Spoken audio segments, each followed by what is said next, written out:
A gente costuma pensar em código como uma ferramenta, né? Algo puramente funcional, para resolver problemas. Mas e se o código pudesse ser também bonito, elegante? Hoje, a gente vai mergulhar numa técnica que faz exatamente isso. Transforma problemas que parecem super complexos em soluções de uma simplicidade que chega a ser poética. Pode até soar meio estranho, eu sei, mas como diz a citação, é totalmente possível olhar para um código e enxergar a beleza nele. E a recursão é tipo a prova viva disso. É um jeito de atacar problemas de uma forma tão lógica, tão enxuta, que o resultado final é, de verdade, elegante. Tá, mas o que quer dizer um código elegante? Pensa assim. É o oposto de uma solução complicada, cheia de voltas. É encontrar um caminho genial que resolve um problemão com pouquíssimas linhas, de uma forma que faz todo sentido. E nisso, a recursão é mestre. Beleza, vamos direto ao ponto então. O que é, afinal, essa tal de recursão que promete tanta beleza no mundo da programação? A definição em si é super simples. É uma função que, em algum momento, chama ela mesma para continuar o trabalho. E aí, a primeira coisa que vem na cabeça é: ué, mas isso não vai ficar rodando para sempre, num loop infinito? A resposta é não, e o segredo está em duas partes essenciais que evitam o caos e criam algo super poderoso. E aqui está o pulo do gato para a coisa toda não virar uma bola de neve. Toda função recursiva precisa ter obrigatoriamente duas coisas. Primeiro, o que a gente chama de caso base. Pensa nele como a luz no fim do túnel, a condição de parada. É a resposta mais simples possível, que diz: pronto, acabou. E segundo, tem o caso recursivo. É aqui que a mágica acontece, onde a gente pega o problema e quebra ele num pedacinho menor, chamando a função de novo para resolver só aquele pedacinho. Para deixar isso bem mais concreto e menos abstrato, vamos usar um exemplo clássico que todo mundo que estuda programação já viu e que ilustra isso perfeitamente: o cálculo do fatorial. Bom, só para lembrar rapidinho, o fatorial de um número, que a gente representa com um ponto de exclamação, nada mais é do que a multiplicação desse número por todos os seus antecessores inteiros até chegar em 1. O fatorial de 5, por exemplo, é 5 vezes 4 vezes 3 e por aí vai. Agora, olha que sacada genial. A gente pode dizer que o fatorial de qualquer número n é, na verdade, n multiplicado pelo fatorial de n menos 1. Percebe o padrão? Para resolver o problema grande, a gente depende da solução de um problema igualzinho, só que um pouquinho menor. Tá aí a essência da recursão. Ok, mas como isso funciona na prática? Vamos imaginar a cena.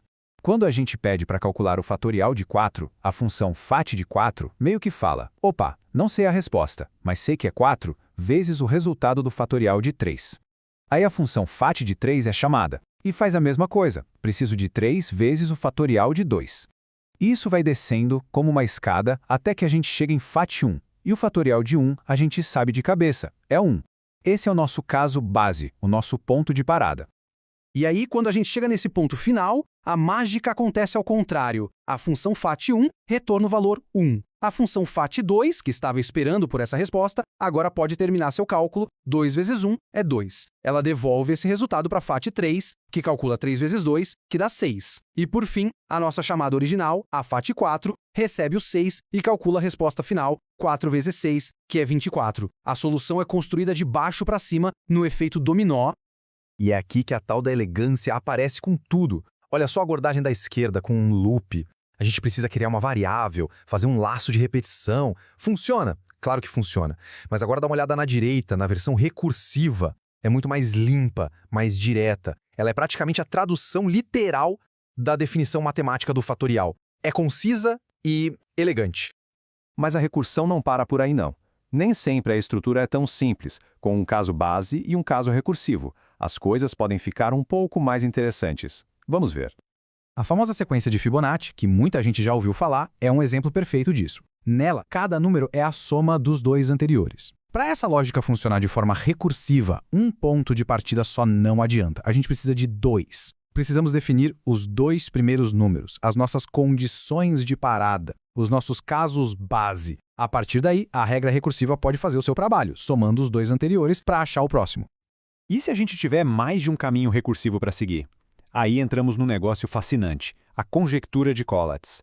É um problema matemático que diz que se a gente pegar qualquer número inteiro positivo e seguir umas regras simples, a gente sempre vai chegar em 1. A regra de parada, o caso base, é quando o número vira 1. Mas até chegar lá, existem dois caminhos possíveis. Se o número for par, a gente divide por 2. Se for ímpar, multiplica por 3 e soma 1. Ou seja, a função segue rotas diferentes dependendo da situação. Ok, a gente viu tudo isso, exemplos clássicos, outros mais complexos, mas, no fim das contas, por que isso importa de verdade? Por que dedicar tempo para entender recursão? No fim das contas, a recursão é muito mais que um truque de programação. É um jeito de pensar. Ela nos força a olhar para um problema gigante e fazer a pergunta: qual é a versão mais simples e fundamental desse mesmo problema?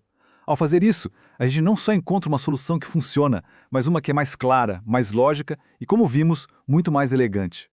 E tudo isso leva a gente para uma pergunta final, uma reflexão bem mais ampla. Essa ideia de quebrar um desafio enorme em pedacinhos menores e mais fáceis de resolver, isso vai muito além do código. Pensa bem, que outros problemas gigantescos, seja na ciência, na arte ou até nos nossos desafios do dia a dia, não poderiam ser resolvidos de um jeito mais simples e elegante se a gente aplicasse essa forma de pensar?